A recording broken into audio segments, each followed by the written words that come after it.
אז אנחנו קצת בתחושת קורונה כזו, לא? שעוברים לזום, פתאום היה לי איזה פלשבק כזה אז מציאות מטורפת אחרת, אבל לא קורונה. אז אנחנו נפגשים בזום, למרות שהיינו אמורים להיפגש פיזית בירושלים, אבל מציאות דינמית וככה לא מעט חברים היה להם אילוצים ויכלו להגיע לחלק או לא בכלל, אז החלטנו להיות גמישות ולשמוע אתכן ואתכם ולקיים את המפגש בכל זאת, אבל קצר יותר ובזום. המפגש היום יעסוק, אבל היה אמור לעסוק יותר בהרחבה, ואנחנו מבטיחים שזה יקרה, בנושא של מעורבות סגל אקדמי בשיפור התמדת סטודנטים. ככה מי שאיתנו במהלך הזה כבר בשנתיים שלוש האחרונות, יודע שחלק מתפיסת התפיסה המקצועית שאנחנו מנסים לפתח בשדה יחד איתכם המוסדות בנושא התמדה, הוא שסיפור התמדת סטודנטים הוא לא רק סיפור חברתי, הוא לא רק סיפור ששייך לדיקנט הסטודנטים, הוא סיפור שקשור מאוד לציר האקדמי, לרקטור ולסגל האקדמי, כי אנחנו מאמינים שהם אלה שפוגשים ביום יום את הסטודנטים, ותפיסת התפקיד של הסגל האקדמי באופן טבעי ודרך התקצוב והתמרוץ וההתקדמות שלהם בכלל לא רלוונטי לסיפור הזה של התמדה. אנחנו רואים רואים ומבינים ורואים מפרקטיקות בשטח שיש לזה אימפקט מאוד משמעותי כאשר זה כן קורה, כאשר הסגל האקדמי מעורב. אני חושבת שכולנו, אנחנו שומעים מכם, בחודשים הראשונים של המלחמה ראינו את זה באופן מאוד מובהק. סגל אקדמי שביקש מיוזמתו לקחת חלק ולהיות שותפים במאמץ ולראות סטודנטים ולסייע להם מי שצריך.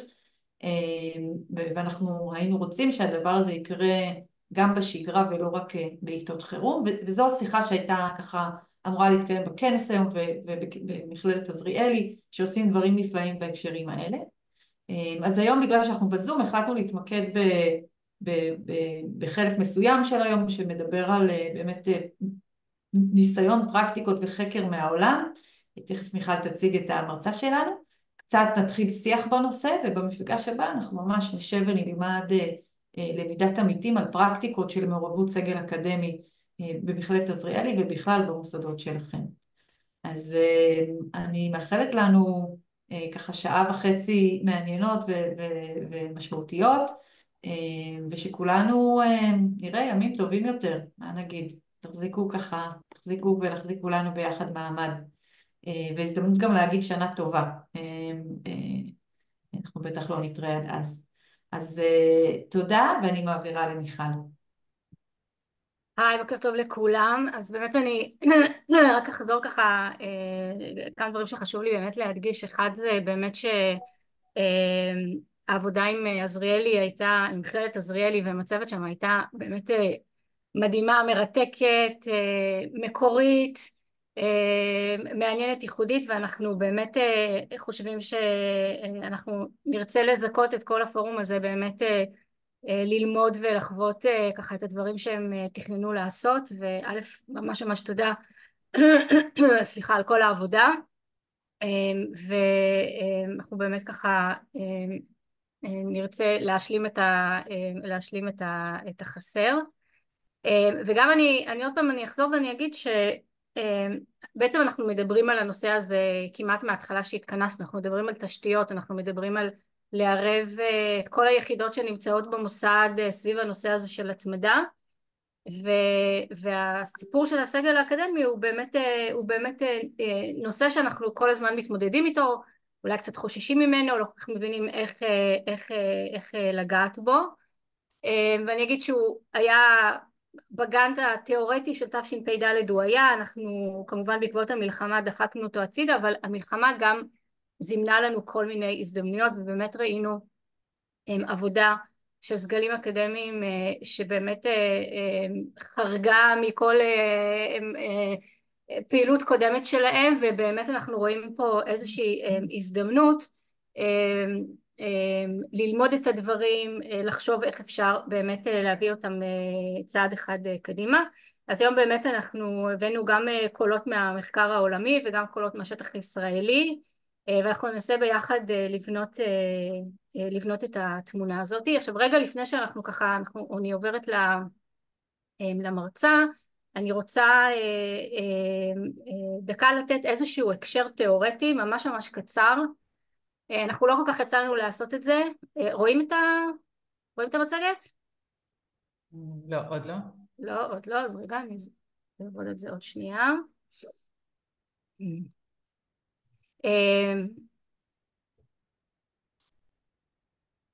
דקה. אוי, כל תקוע לי.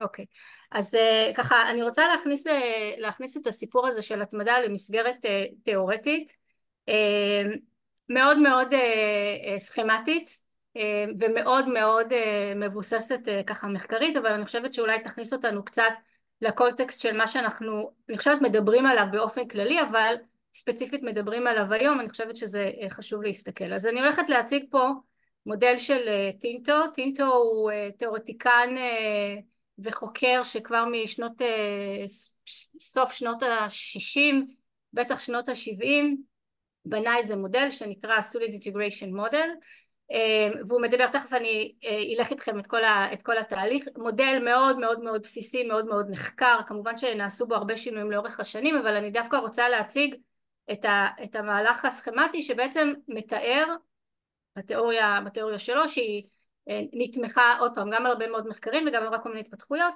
על הדבר הזה, ובאמת לראות איפה כשאנחנו מדברים על הסגל האקדמי ועל המעורבות שלו, איפה זה פוגש אותנו כשאנחנו מסתכלים על הדבר הזה.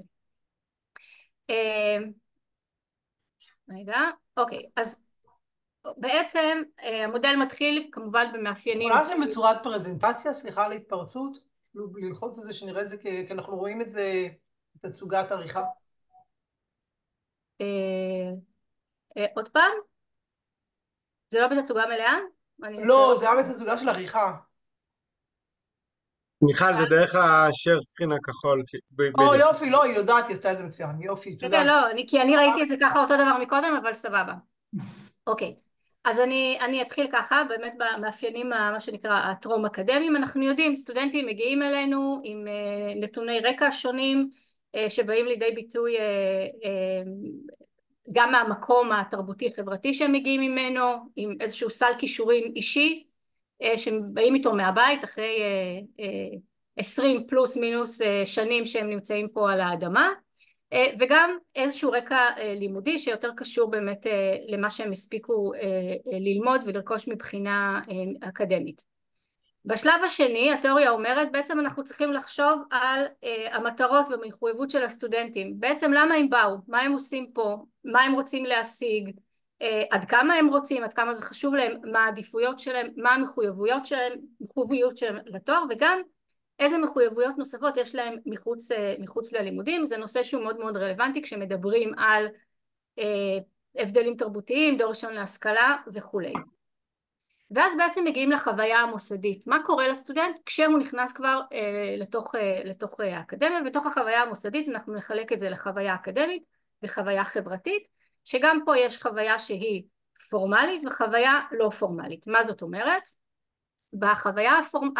בחוויה האקדמית אנחנו נדבר באמת על הביצוע האקדמי, אני מצליח, אני לא מצליח, אני לומד, אני מתקדם, מדבר אליי, לא מדבר אליי, וגם פה נכנס גם כן הסיפור של החיבור האקדמי, אני מחובר ומעורב במה שאני לומד, זה כולל גם את החיבור שלי לחומר, אבל גם את החיבור שלי באמת לנציגים האקדמיים, בסדר? לסגל ולמרצים, למתרגלים וכולי.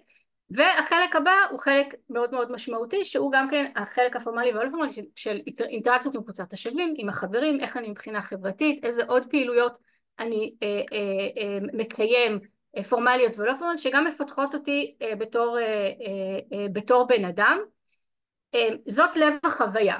עכשיו, אני לא אכנס פה יותר מדי לפירוט, אבל אנחנו יודעים בהחלט שהחוויה החברתית היא לפעמים אפילו יותר חזקה מהחוויה האקדמית. אני לא אכנס לפה יותר מדי לפירוט, אבל כל הסיפור הזה זה הלב של העניין, שבעצם מוביל אותנו לאיזשהו תוצאת ביניים שאנחנו שואפים להגיע אליה, וזה האינטגרציה. אני מחזירה אתכם לכותרת, Student Integration Model. אנחנו רוצים שתהיה אינטגרציה של הסטודנט לתוך המוסד האקדמי, אינטגרציה גם מבחינה אקדמית וגם מבחינה חברתית, מצליח בלימודים, רואים אותי, יש לי מי לדבר, יש לי חברים, בסדר, הבנתי את האירוע, אני בפנים.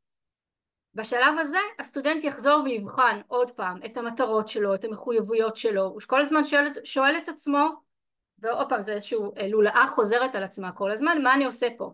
בסדר לי, לא בסדר לי, אני משיג את המטרות שלי, אני מחויב, אני לא מחויב, מה קורה לי מחוץ לאקדמיה, מסתדר לי או לא מסתדר לי. אם הדברים הולכים טוב, אוקיי? שואל את השאלות האלה והשאלות האלה יקבלו תשובה חיובית, הוא יישאר. אם התשובות לשאלות האלה יהיו תשובות שליליות, אז תבוא ההחלטה בעצם של לעזוב את הלימודים. אני חוזרת רגע למודל כמודל, ובעצם מה שאני רוצה להגיד שלאורך השנים התחלתי במודל שהתיאור שלו כמו שהוא נראה עכשיו מתחילת שנות ה-70, אבל אנחנו כבר רואים בפיתוח של התיאוריה ב-2012, 23 וגם ראיתי עכשיו כתבים של טינטו גם ב-24, שבעצם הוא שם את המוקד בחוויות המוסדיות ובאינטגרציה כשהוא נותן להם שמות קצת אחרים ועליהם בדיוק אנחנו נדבר היום. כשהחוויות המוסדיות מקבלות איזשהו שם כללי יותר שנקרא Student Experience, אני מניחה שליז תכף תפרט לנו על זה קצת יותר, והאינטגרציה בעצם הביטוי שלה הוא בשני המושגים שנקראים engagement ו-sense of belonging. ופה בעצם טמון הסוד הזה שאנחנו צריכים לפרק אותו כדי באמת להביא לאותו מקום של אינטגרציה חיובית שתביא להחלטה בעצם להמשיך ולא לעזוב את הלימודים. אז זהו, בשלב זה אני עוברת רגע לאנגלית להציג את רגע, מיכל, שנייה לפני האנגלית. בואו נעשה רגע תרגול כתוביות. אוקיי. בסדר, אז לחלק זה מופיע בשורה התחתונה למטה שרשום משהו עם captions, ולחלק בסרגל למטה יש more עם 3 נקודות שבתוכו יש show captions. אז אם אפשר שכולם יוכלו רגע ללחוץ על ה-captions, ויש לנו פה את המתמלל שכבר כותב את כל מה שאני אומרת, אז תוכלו לראות את זה. אז אם אפשר שכולם ינסו, אז אני אומרת שוב למטה, או יש לכם CC וכתוב ליד זה captions, או במור יש לכם show captions. בסדר? כולם מסתדרים? וזה מופיע בצד, כאילו בחלונית בצד? התרגום... למטה בסרגל כלים. למטה בסרגל כלים. לא, התמלול אצלי הוא מופיע בצד. התמלול מופיע בתחתית המסך. למטה. מעל הסרגל, כן. איפה זה? לא, לי זה מופיע בצד. לי לא מופיע יכול להיות שזה בכלל. שונה. רגע. לי לא מופיע בכלל. ועשית show captions?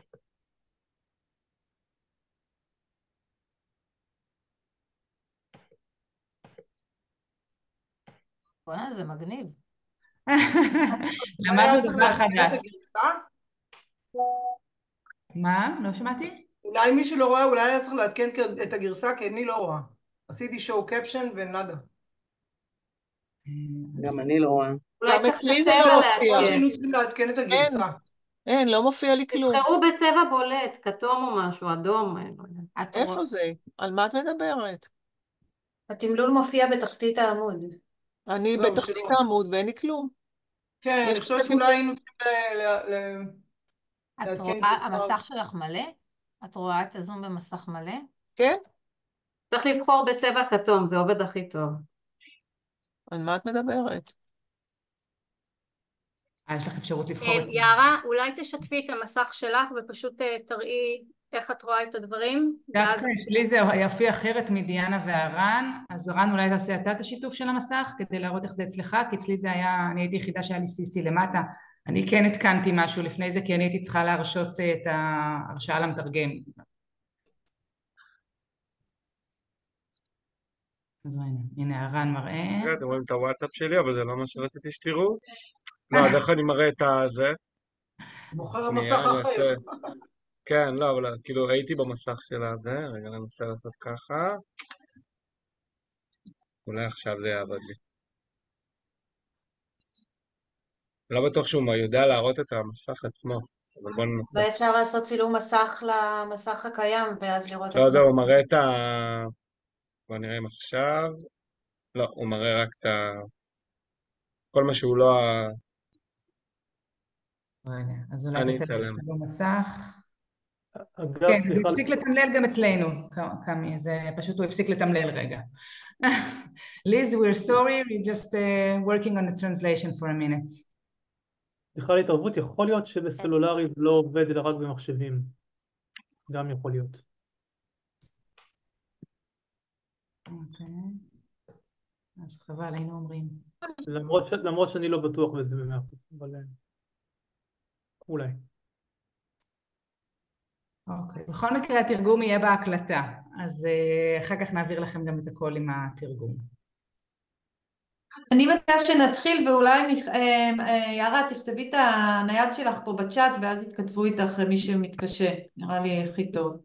כן, ערן, אם אתה יכול לשלוח תמונה של מה אתה עושה פשוט בתוך הפורום. אני אנסה. אוקיי. אז מיכל, אלייך להעברה. אוקיי. טוב, thank you, Liz. Thank you for waiting. Thank you for being with us. I'm honored to introduce Professor Liz Thomas from the University of York. Liz is a professor of higher education at the University of York. She has a PhD in evaluation and 25 years experience of undertaking research about student diversity, learning and teaching, student engagement, belonging, retention, and success, and institutional approaches to improving the student experience and student outcomes. Liz is committed to applying her research to improve student experience and outcomes. Between 2007 and 2017, she led the two phase of What Works, Student Retention and Success Program, which has been highly influential in the UK and more widely. Building on this work, she has recently developed a whole provider model to student success, which we will hear about today. So Liz, thank you so much for being with us. We're waiting to hear from you. Thank you so much. Thank you for inviting me, and I hope the captions are working for you. I can't see them, but hopefully you can. So I think I've got about 30 minutes to talk to you and lots of things to share. I'll try not to speak too quickly, but I will share the slides, and there's quite a lot more material in those, and happy to follow up on conversations afterwards. So Liz, can you put on presentation mode because we see... Is it not on presentation mode? There you go. How is that? Great. There we are. Thank you. That's why it wouldn't move on. So what I thought I'd do is talk a little bit about the need to change the academic experience. I've got some examples which I'll briefly outline, but I won't go into detail. And then a little bit about thinking about how we need to change institutions and the processes we need to go through. And finally, to sort of conclude to answer the question really about strategies for engaging staff or academic staff who are so crucial to the kind of changes that I'm talking about to improve student retention and success. So yeah, you already know about me, so that's fine. So in 2007, I got involved in the program which subsequently became known as What Works, the Student Retention and Success Program. And we worked with a group of institutions across England to figure out how to improve student retention and success. And then we subsequently worked with a group of institutions from across the whole of the UK, not just England, to implement the lessons and evaluate them from the first phase of the work. And I think this was a really important piece of work for England, really, around changing the discourse and discussion about improving student retention. So there were lots of interventions being researched and explored in the first phase, and most of them were on the periphery of the institutional experience, so professional services, student support, and those kind of things. But what we discovered through analysis and evaluation of these interventions across the 27, I think it was in the first project, institutions, was that it was much more about students having a strong sense of belonging that improved students' commitment to and persistence in higher education. And we found that this was really developed through their engagement in mainstream activities. So we were particularly interested in students who perhaps were non-traditional students from lower socioeconomic groups or first in family. And we found that they were less likely to be living in accommodation on campus and more likely to have other commitments, including employment and family responsibilities off campus. And so the curriculum or the academic sphere became identified through this study as the most important site, and that really creating a sense of belonging was more important than necessarily having a whole raft of interventions in place to support students. So this shifted our focus nationally to looking at inclusive learning and teaching, and it was really that we then piloted in the second phase. But not surprisingly, perhaps, we discovered that some students find it more difficult to engage and belong than others. And that was really proven through our second phase of the work. And so that then contributes to differential outcomes. So more recently, I've been looking at commuter students, so students who continue to live in the family home. And this is very clear that they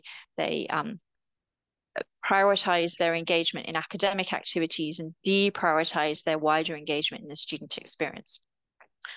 But what we also found in the second phase of the work was that a lot of the changes we were making were to the learning and teaching experience, but this really required a whole institution approach, that you couldn't do things without what I've more recently described as an enabling environment to allow the institution to change, or to require the institution to change, which allows you to change what you do in your classroom practices. So lots of our work really started focusing on belonging, and there's been a huge explosion in belonging research across the UK in particular. But I suppose when we did this more than 10 years ago, it was a fairly simplistic notion that was quite bottom up. It came from the qualitative research with the students. And so here, the first sort of quotes are some comments from students about what belonging is, but very much it's around how students feel. So it means being comfortable and not feeling out of place. It's about identifying with a group and being able to talk to people and feeling natural. And it means being accepted, being accepting of difference. We found in our research as well, quite a lot of students talked about family and about it being like a second or an additional family or a new family as they moved into the higher education space. We drew initially on this definition from Godinel about students being accepted, valued, included, and encouraged. And it's just more than sort of just being liked, but it's a real sense of acceptance and being valued within the class setting. This research draws on the school context, and so we did do some work to develop it more for the higher education sector. But as I say, there's a huge amount of additional research which has gone on currently to develop that concept of belonging much further. But so belonging is about feeling, but it's also about what students do. And so belonging and engagement are very closely related to each other. So things like coming onto campus or going to classes and meeting people and getting involved in clubs and societies and in accessing services, getting to know staff and students, and getting involved in both the formal and the informal activities across the campus. So going back to those commuter students, a lot of them would say they were prioritizing their academic learning, but deprioritizing what they sometimes perceived as wasting time with socializing and meeting other students, as they might say they'd got their own friends at home and things like that. But what they were missing out on was all that sort of informal or hot knowledge that they gain from their peers, and also that sort of reassurance that perhaps not everybody else understood what was going on or knew what to do. And so by missing out on that sort of social engagement, students were missing out on some of that informal support to enable them to succeed. And things like getting to know staff would give them confidence and courage to ask for help and ask questions and ask for clarification.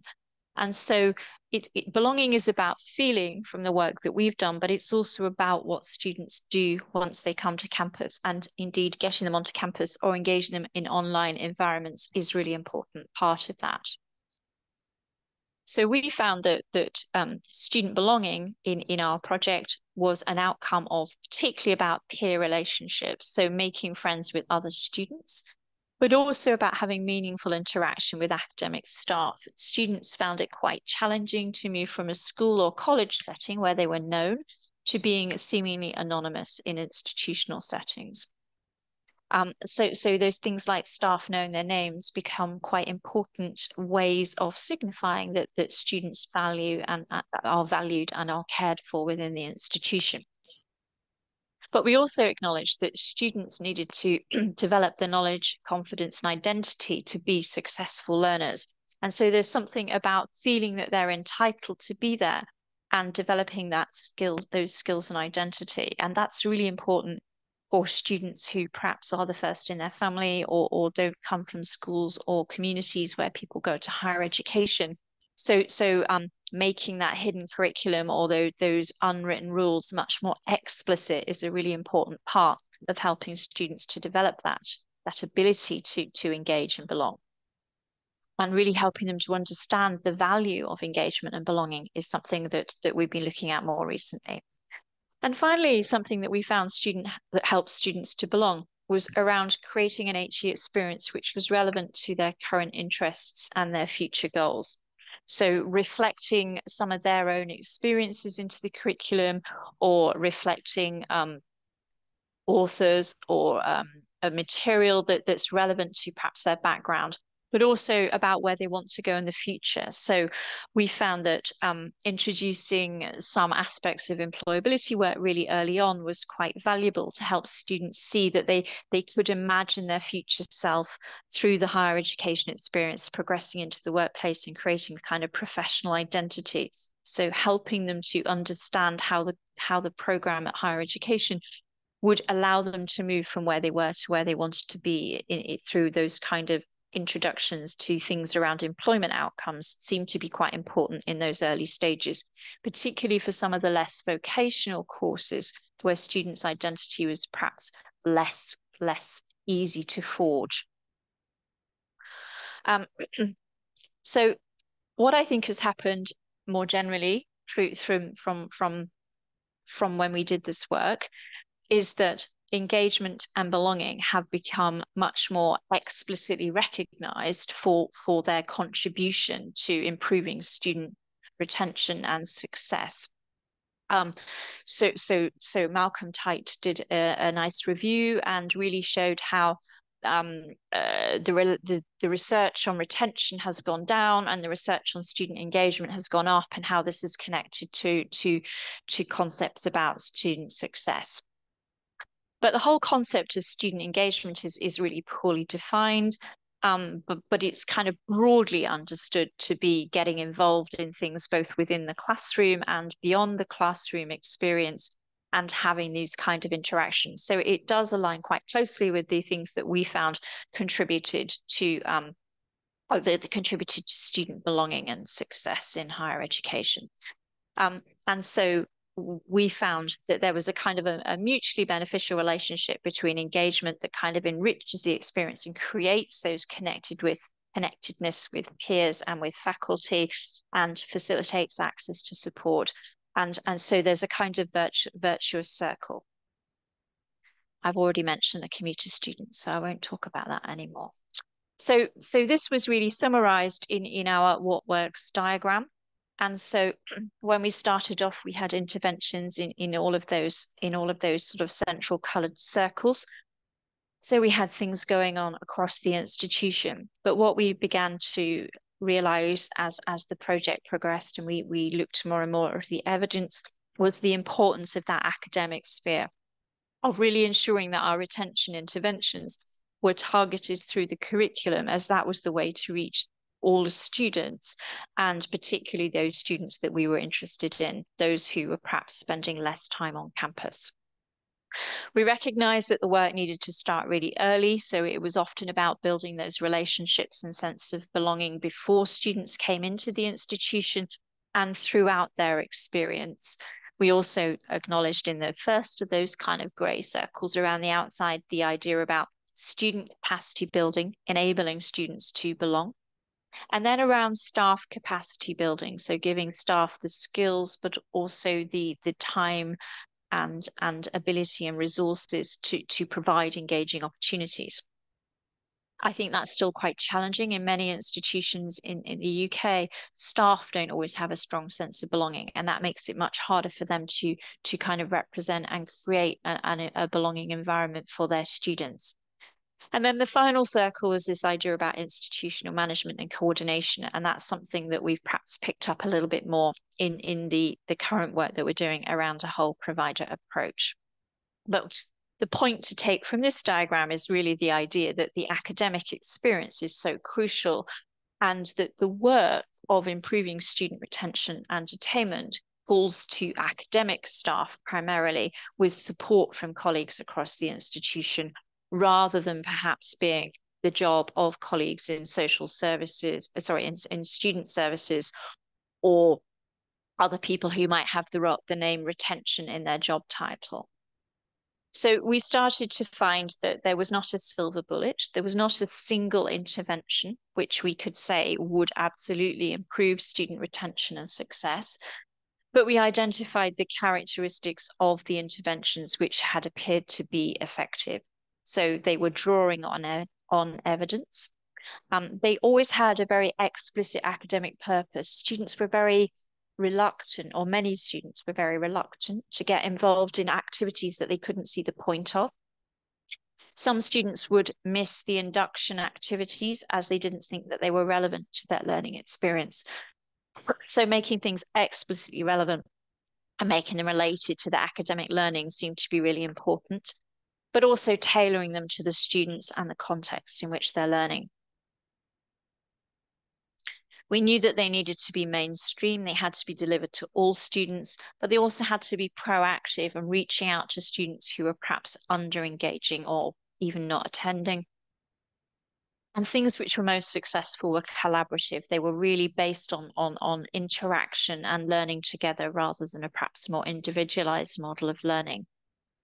We also found that things needed to take place not just before students came, but throughout their experience. So just, for example, an induction activity at the start of the academic experience was not enough. It had to continue and be topped up throughout their experience. And finally, we acknowledged and recognized the need for monitoring students and following up those students who don't participate. And so then you need a sort of safety net for catching students or supporting students who are not participating through the curriculum experiences. But what I want to argue in the time we have is that the curriculum is absolutely crucial to improving student retention success, and that puts academic staff, teaching staff, at the heart of improving student outcomes. And Professor Sally Kift in Australia is very explicit and committed to this goal as well. And she says, you know, curriculum is what all students have in common, and so this is the best way to reach them. But also, crucially, this is within our institutional control. So many institutions that I've worked with have wished that they've had different or even better students, and this would solve their retention and withdrawal problems. But of course, we have the students that we have, but the thing that we can change is our curriculum. So I think this pushes us to think about an inclusive approach to learning and teaching, which kind of helps us to move away from reacting to particular student needs, but to embedding those student requirements and differences into our curriculum as the planned activity, rather than as a reaction to the students that we see in front of us. And this really requires us to both make cultural and systemic changes to both policy and practice.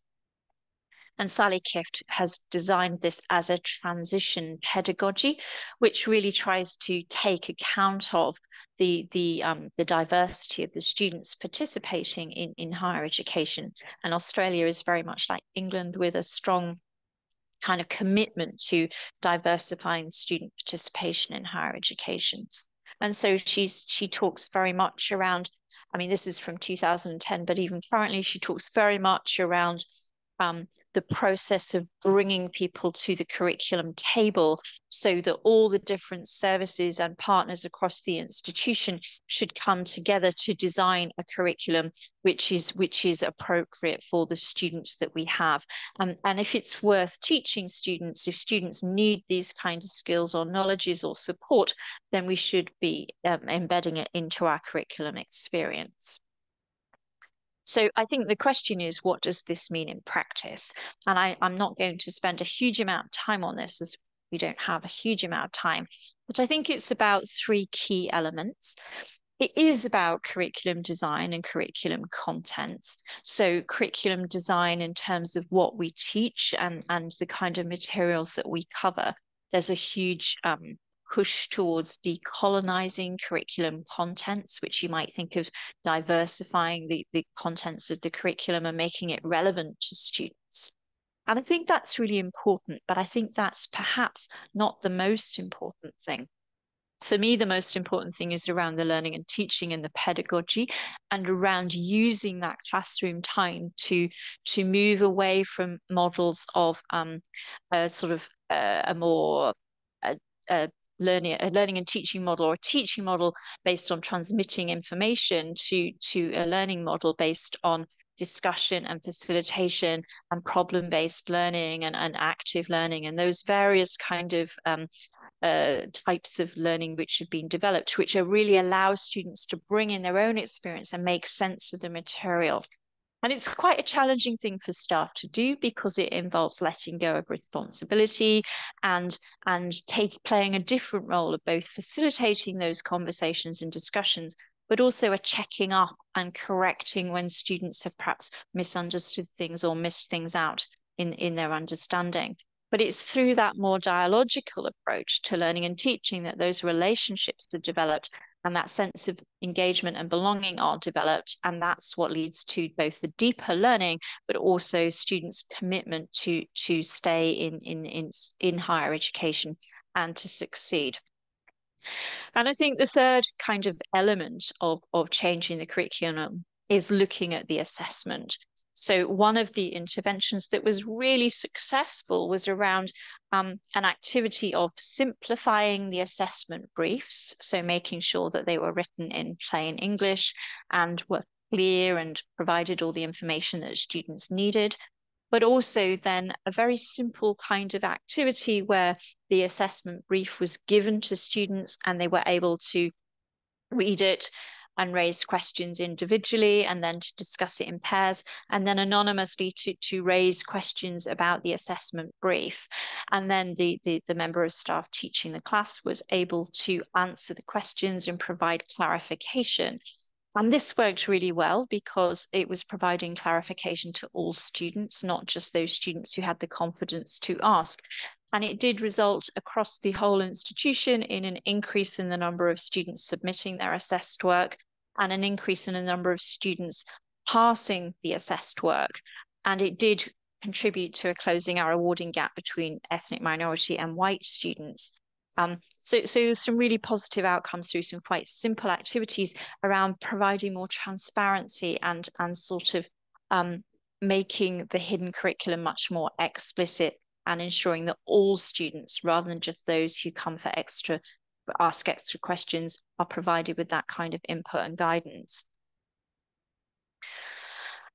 So there are a whole set of practical examples. The majority of these are now a little bit old, as they come from the What Works program, and I won't go through them in detail, but I'll leave them in the slides. So this was an induction activity, which was getting students to create groups and work together. And then crucially, the groups carried on doing group activities during the first term. And then this is another example where they used problem-based learning, and all of these examples resulted in both qualitative and quantitative evidence of impact on student retention. The PASS system was a personal tutoring system, which I don't know is relevant to your system, but we've tended to have a very reactive system of support where students could go and ask for help, but only certain students would ask for help. So this was about taking a group approach, which was timetabled, and that allowed students to both create relationships, but also feel confident to ask for help. And this final example is a much more recent piece of work where we were looking at creating a sense of belonging on the first day. And I was given a lecture theatre with 300 students in, and I did fortunately have some student helpers, some student mentors who supported the activity. And we did a whole set of things. And this was the last activity, which was called Snowballs and Aeroplanes, where we asked students to anonymously write down, I want you to know this about me, and you can support me to be successful by, and then they screwed up their pieces of paper and threw them to the front of the room as either snowballs or aeroplanes. And I think what we'd managed to do on the first day of term was really help students to get to know each other, but also have the confidence to share things. And students disclosed a huge number of things through that activity about the kind of support they wanted and about the kind of anxieties and concerns they had about starting at higher education. And we were able to use that information to provide support through the tutorial system to help students to feel more comfortable and able to share what was going on for them and what they were worried about. It's just a list of the things that the students told us about themselves and how we could support them. So I think what I'm arguing is that the curriculum is absolutely crucial if we want to improve student retention and success, and that a lot of that responsibility falls to us as academic staff to change the way we teach and to change the whole kind of dynamics of the classroom experience. But what we've also discovered is that that has to take place within the context of the whole institution. So, sorry, what the pictures are now are some ships or tankers, as the idea is that changing an institution is like turning a tank around, but you can decide whether that's relevant for you or not.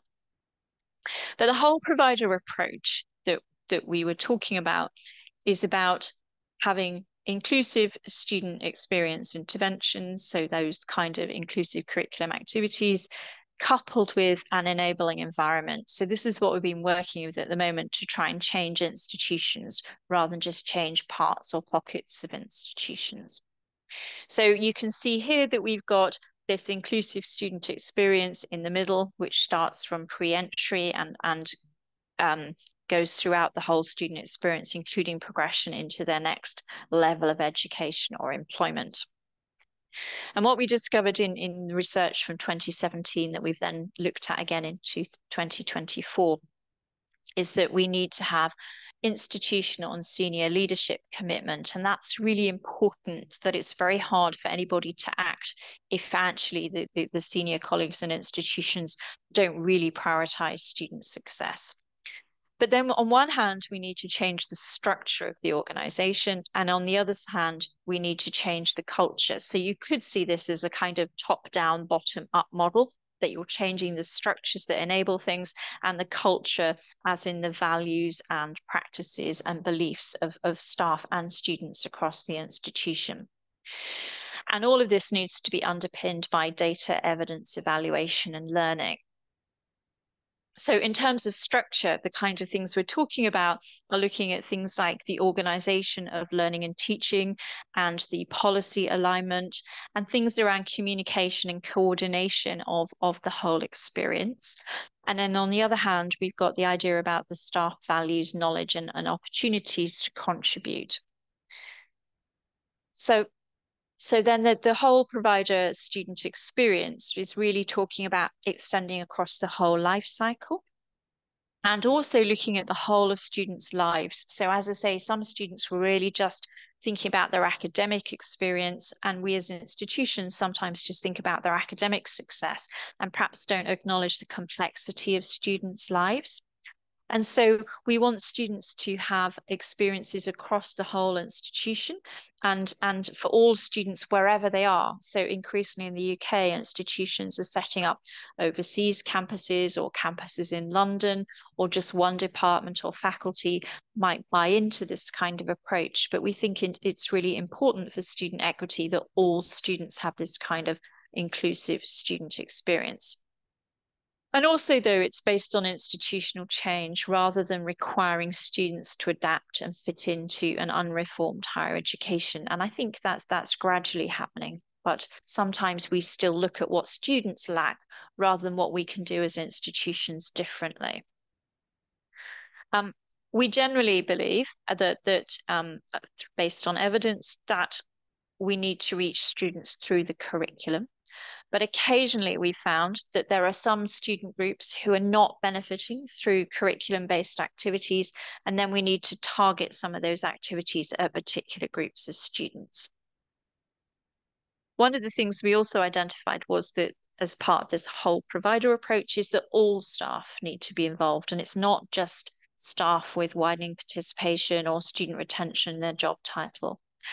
And we've also been looking at the role of students contributing to a whole provider approach. So in the UK, or at the moment, there's a really strong commitment to student co-construction, and not just students being passive recipients of the kind of changes, but students actively being engaged in the process of identifying, implementing, and evaluating the changes that need to take place across institutions. So all of those changes take place within this enabling environment, which I think I've probably briefly outlined there. And when we were looking at this, we really identified this as a kind of maturity model. So that in the first generation, so when I started working in this kind of area, it was very much project-based work. There was money available for small projects, which were led by individual champions. And the focus tended to be on additional support to help people either get into higher education or to support them to be successful. And we were pushing for kind of institutional change then, and you know, there's some writing from 2002 which really picks up on these ideas about institutional change. And then in a second generation institution, you can see pockets of excellence. So there's much more emphasis on student support through learning and through inclusive learning and teaching, and some teams and groups working well across the institution and across the student life cycle. But it tends to be in areas where you have those champions who've kind of engaged a wider group of people. And now we're looking at this idea of the third generation, an inclusive institution, where we're working across the life cycle and across the student experience and involving all staff. And we're also now thinking about what does the fourth generation look like? And we're looking much more at the whole higher education system and how that needs to change. I was asked to think about how they've implemented change in other contexts. And the context we looked at was around gender mainstreaming. And here you can see that there are two approaches to change, to sort of enforcement, so making everybody do it, or sensitizing and equipping people to do these things. And in our empirical work, there was really a strong sort of preference for sensitizing and equipping staff to be much more inclusive.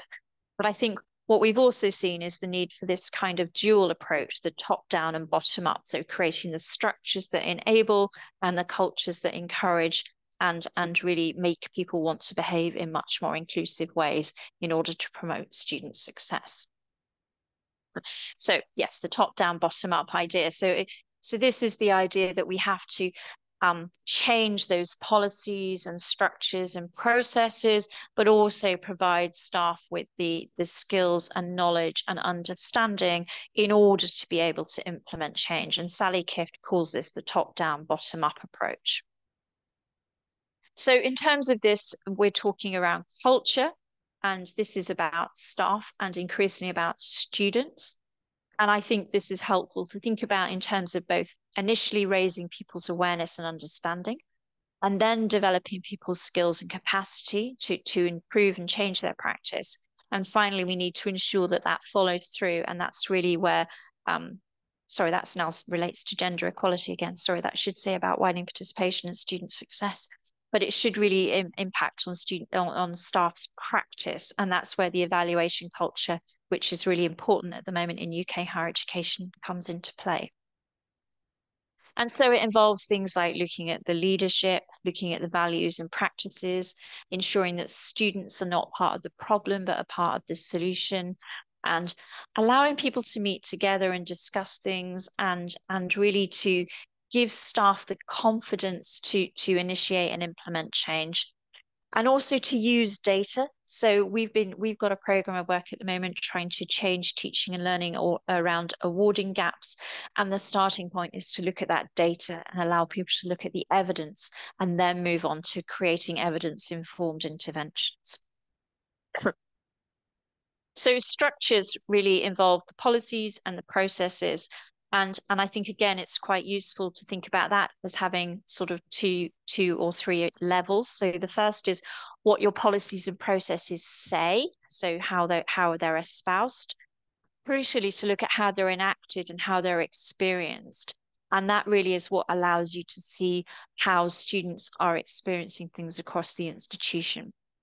So one of the interesting structural things we've been looking at recently is things like extenuating circumstances and having an extension for submission of assessed work, and whether students have to prove they need that extension or whether we are more trusting and give them a certain amount of extension without them having to provide evidence.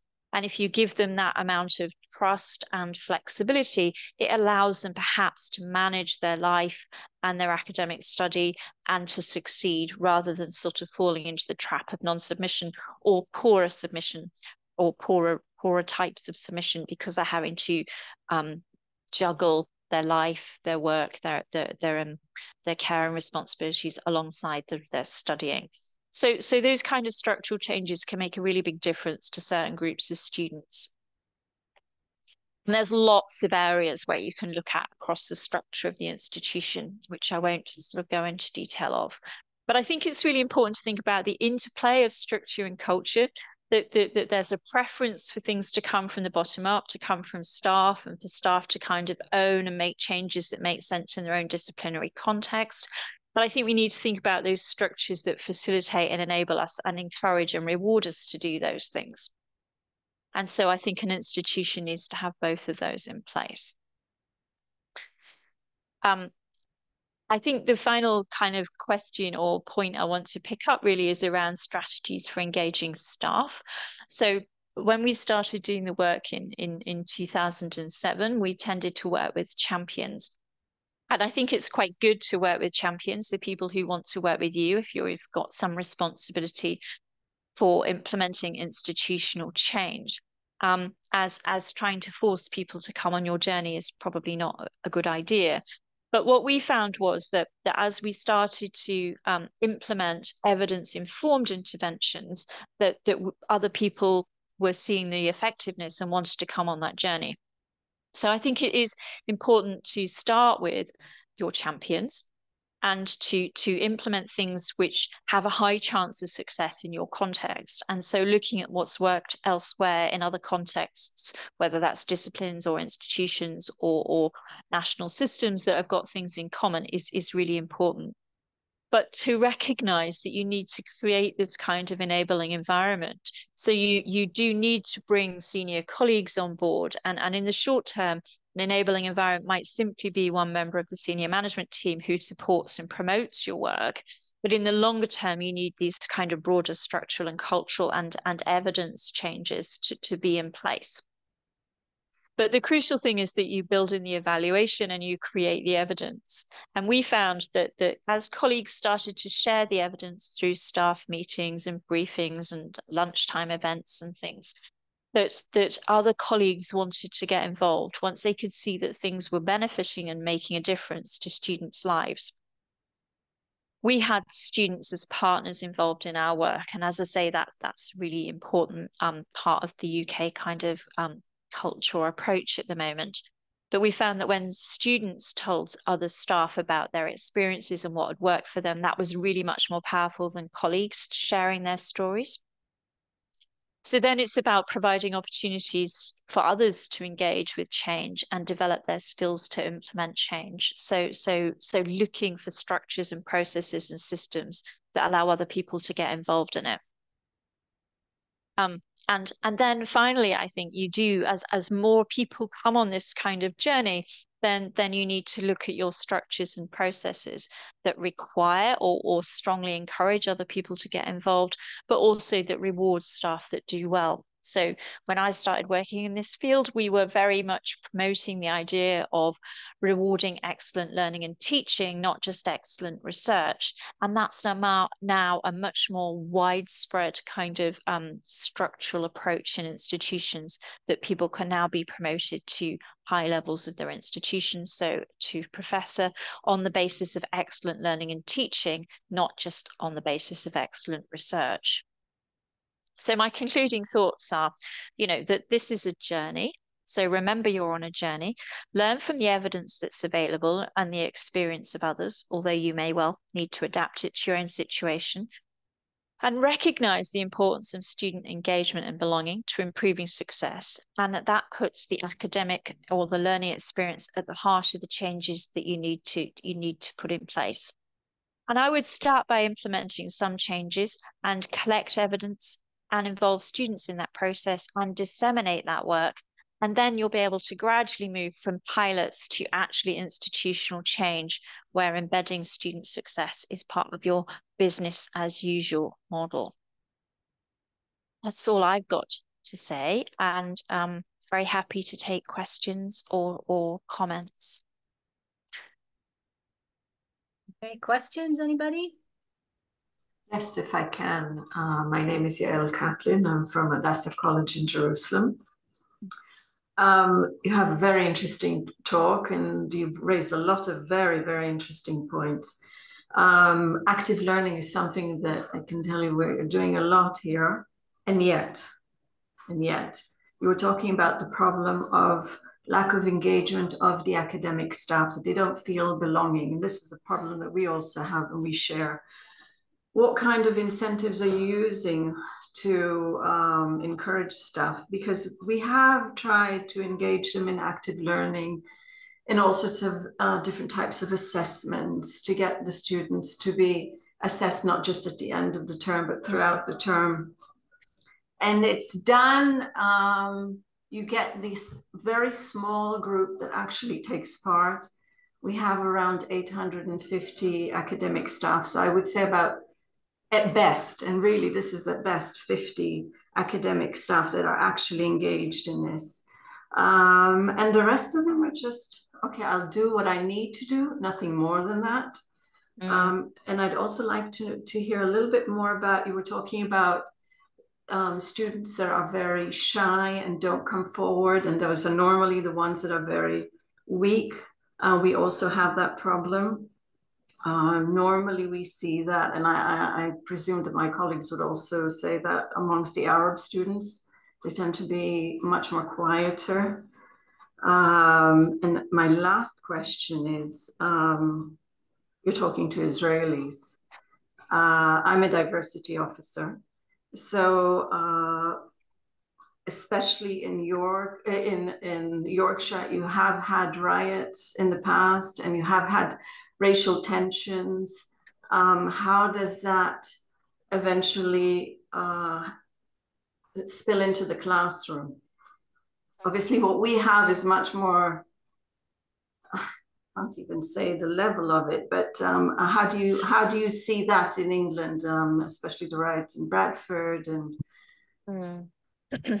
Thank you. Thank you. Those are lots of big questions. I think, engaging academic staff is obviously challenging but crucial. And I think that starting with your champions is good, but I think you probably reached the point where you do need to have a bit of a top-down approach as well. So I know several institutions where senior colleagues have led some sort of active learning or other or problem-based learning approach, and required that every course teaches in that way. And that has to be supported by training and development and opportunities and time, which is difficult to do. But I mean, Anglia Ruskin, for example, implemented an active learning policy across the whole institution, and they revalidated all of their undergraduate programs within about, I think it was about 15 months, and they created kind of away days where they brought people together, and it was a very facilitated approach, and they had kind of principles of active learning they had to build into their curriculum. So you need that leadership, and then you need to provide the resource and also the training and support to make those changes. I think it's really hard to do if you're simply working sort of encouraging people to do it, because it's quite hard to do. But we did find that starting with the champions and making some of these changes, that it did start to bring other people on board. But I think that'll only take you so far. And then you need to have some of these structural changes. But I do think you need to build it in. So as people start to see that their reward and recognition is connected to it, because otherwise their incentive to spend more time improving their learning and teaching is not high, because that's not the bit that gets them the next job or their promotion. So it's quite a significant change that even in the University of York, you can get promoted based on your learning and teaching. You have to have done scholarship around your learning and teaching. But you have to provide testimony of effective learning and teaching and those kind of things. And so I think you need some of that to provide that incentive, because otherwise you see it's a very gendered outcome, that women might be perhaps attentive to some of these issues, while meanwhile the men go off and get the promotion, and you know. So I think we need to be quite mindful of those other unintended consequences of some of this work. I don't think it's easy, but I think there are some interesting examples of institutions that have done it. Another one that's did it wholesale was the Royal Veterinary College, which introduced problem-based learning. And I think staff and students found it really challenging. So students were all grade A students, and they struggled with that change, that you didn't just do more of the same kind of learning that you'd done at school, that wasn't that got you the results. But also for staff, it's about that letting go of responsibility, and it's quite risky. So I think that there are things about recognizing that and supporting staff to take those risks. Yeah, shy and weak students, and I'm sure you have different challenges to ones that we have here. And I think, I'm not sure I've got perfect answers, but I think it is about creating opportunities for students to talk, to get to know each other and to feel confident. And I mean, we tend to rely on students coming forward when they get stuck, and yet the ones that really need it are the ones that don't come forward. So that's why we've been pushing much more proactive approaches, where we actually contact students and ask them to talk to us, or even timetable it so all students come in. So some of the things we're looking at are kind of models of success rather than at risk, so that you help all students to be successful dependent wherever they are. And so there's always some kind of interaction and support that's needed, rather than just picking up students who are struggling, or just picking up students who have the confidence to ask for additional support. But yeah, we have a lot of international Chinese students, and I do really struggle with that kind of reluctance to engage. It's really challenging at times, and they feel embarrassed that their English is not so good, and they want to speak in Chinese, and it is really difficult. So I found making games works quite well. Chocolate incentives to get them to work on kind of games and quite playful learning. But it does feel much more challenging than if I had a group of home students to teach sometimes. So I do feel some of those challenges. I mean, there are discussions about whether you should mix them into groups or let them work on their own. And I think, you know, you can discuss that, but I think generally it's good to mix people in, but make sure they're not completely isolated. So like in engineering, they would often make sure there were at least 2 women in a group so that you weren't just distributing all the women across the groups, for example, that they had a little bit of solidarity, but they also were a bit more intermixed and things like that.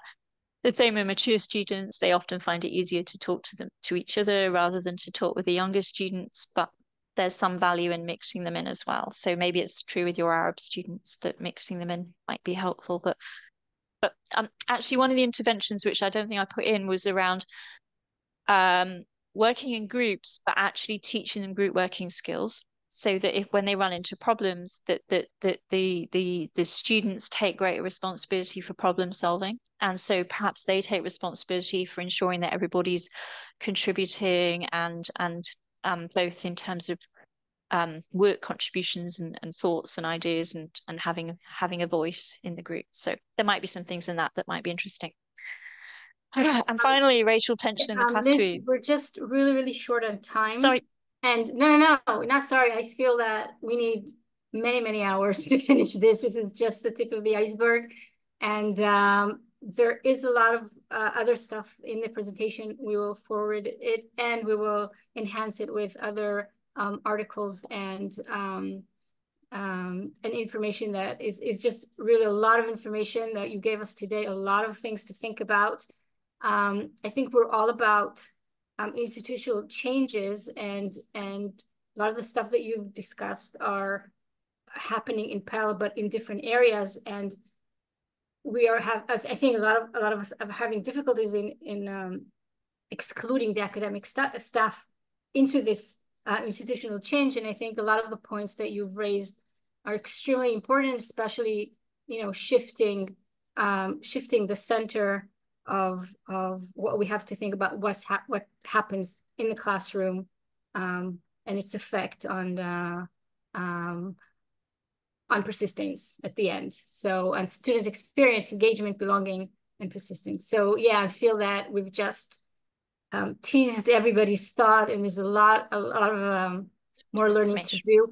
Thank you very, very, very much. It's been very, very interesting and important to us, and I'm sure there'll be continuation and more discussions going on. Thank you, and apologies for taking up too much time. No, thank you. Thank you very much. Take care. Bye-bye. I'll leave you to it. Bye-bye. ביי. טוב, זה היה באמת טיסה של הרבה מאוד ידע וניסיון ומחשבות, ויש פה הרבה מאוד עקרונות שאני חושבת שככה רק היא נגעה בהם באמת ברמיזות. אנחנו נמשיך להעלות גם לפדלס עוד מאמרים בנושא, גם עבודות שלה, גם עבודות נוספות בנושא, ואני חושבת שבהחלט יש פה עוד הרבה מאוד דברים שאנחנו צריכים ללמוד ולפתח ולשתף פעולה, ואני חושבת שככה אולי באמת בשלב הבא דיברנו על נושא של היחידות לקידום ההוראה שנמצאות בתוך המוסדות, שהם בעצם הצד השני של המטבע של הדבר, הם בעצם השותפים אולי הטבעיים שלנו, ובטח אם אנחנו הולכים על הגישה הזאת של ה-champions, של למצוא את מי שכבר נמצא איתנו ופשוט לנסות ולהצמיח את זה, ואולי ככה בתפיסה יותר רחבה ומוסדית, ובאמת להבין את המשמעויות. אנחנו בסוף באנו לדבר פה על התמדה, ואנחנו מדברים על הוראה, אבל אני חושבת שהחיבור של שני הדברים הוא באמת מאוד ברור. אני דקה רוצה רגע שנייה רק לחבר